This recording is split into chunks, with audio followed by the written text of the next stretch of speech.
Assalamualaikum warahmatullahi wabarakatuh. Perkenalkan, nama saya Rizka Dinar Andini, NIM saya 23210063. Di sini saya akan membahas tentang algoritma jaringan saraf tiruan.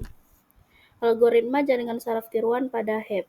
Sejarah algoritma Hebb. Algoritma Hebb berasal dari teori yang dikemukakan oleh Donald Hebb pada tahun 1949 dalam bukunya The Organization of Behavior.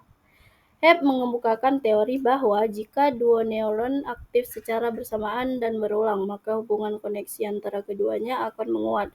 Inilah yang menjadi dasar dari Hebbian Learning. Cara belajar paling awal dalam jaringan saraf tiruan. Kegunaan digunakan dalam pembelajaran asosiasi dan dasar untuk memodelkan dan memori asosiatif. Cara menghitung persamaan Hebb. Cara menghitung persamaan Hebb. Jika neuron X dan Y aktif bersamaan, maka bobot koneksi antara X dan Y diperbarui W sama dengan N kali X kali Y.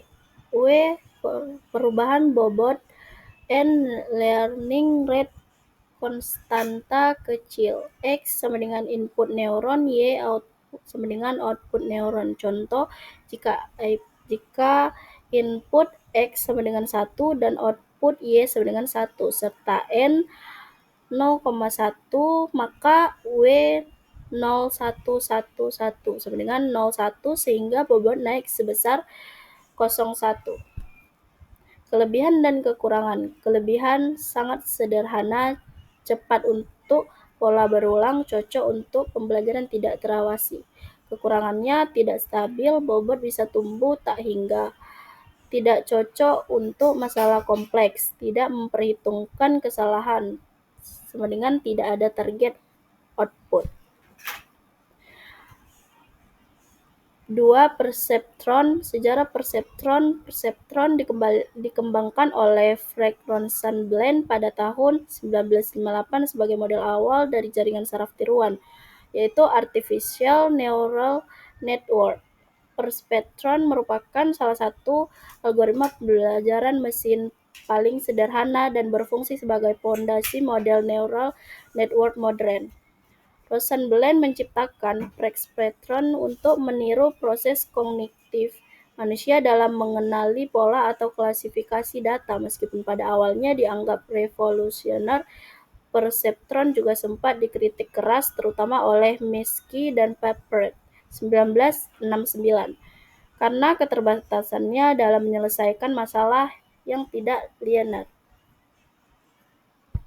Kegunaan klasifikasi biner dua kelas, misalnya apakah email itu spam atau bukan, deteksi pola dasar, fondasi dari jaringan neural multilayer atau multilayer perseptron atau MLP. Pengolahan citra sederhana, pengambilan keputusan berdasarkan input logika. Berikutnya cara menghitung dan aturan pembaruan bobo. Aturan pembaruan bobo, jika output salah, bobot diperbarui dengan W atau neu sama dengan W atau all tambah N sama dengan target dan output kali X. Cara menghitung perseptron melakukan klasifikasi dengan fungsi output sama dengan V Wx plus B, di mana W adalah bobot, X adalah input, dan B adalah bias. Fungsi aktivitas F biasanya adalah fungsi sink atau step. Kelebihan dan kekurangan. Kelebihan, algoritma sederhana dan mudah diimplementasikan, cepat untuk data linear terpisah, menjadi dasar dari neural network modern. Kekurangan, hanya bisa menyelesaikan masalah yang linear, tidak bisa menyelesaikan XOR, butuh normalisasi input, tidak cocok untuk data kompleks tanpa perluasan ke multilayer.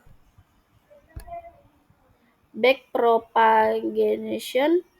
Sejarah algoritma backpropagation, backward propagation of errors, mulai dikenal luas pada tahun 1986 melalui publikasi penting oleh David Erumelhart, Geoffrey Hinton, dan Ronald J. Williams. Meskipun metode ini secara matematis sudah ditemukan sebelumnya oleh Paul Werbos tahun 1974, namun publikasi tahun 1986 lah yang membuat backprop populer dalam pengembangan jaringan saraf tiruan. Digunakan pada hampir semua model deep learning modern untuk meminimasi error prediksi, cocok untuk klasifikasi kompleks seperti pengenalan wajah, suara, dan teks. Cara menghitung dan rumus pembaruan bobot. Cara menghitung forward pass, hitung output berdasarkan input dan bobot saat ini. Backward pass, backpropagation, hitung error, perbedaan output prediksi dengan target, lalu gunakan gradient design untuk memperbarui bobot berdasarkan turunan error terhadap bobot. Rumus pembaruan bobot W atau new sama dengan W atau all. N kali E atau W. N sama dengan learning rate, E atau W sama dengan turunan error terhadap bobot Y. Kelebihan dan kekurangan. Kelebihan dapat melatih jaringan dengan banyak layer deep learning, akurat untuk berbagi masalah kompleks, diterapkan luas dalam aplikasi nyata. Kekurangan, rentan terhadap overfitting, butuh banyak data atau komputasi, tidak bekerja optimal jika data tidak dinormalisasi. Kesimpulannya, happening learning, perpetron, dan backpropagation merupakan 3 algoritma penting dalam sejarah jaringan saraf tiruan. Happening learning meniru cara kerja otak dengan memperkuat koneksi antar neuron yang aktif bersama, namun hanya cocok untuk pola sederhana. Perpetron memperkenalkan pembelajaran terawasi dan mampu melakukan klasifikasi linear, meski masih terbatas. Backpropagation menjadi lompatan besar karena mampu melatih jaringan multilayer secara efisien untuk menyelesaikan masalah kompleks. Ketiganya menunjukkan evaluasi pembelajaran mesin dari konsep biologis hingga sistem cerdas modern. Sekian dari saya. Assalamualaikum warahmatullahi wabarakatuh.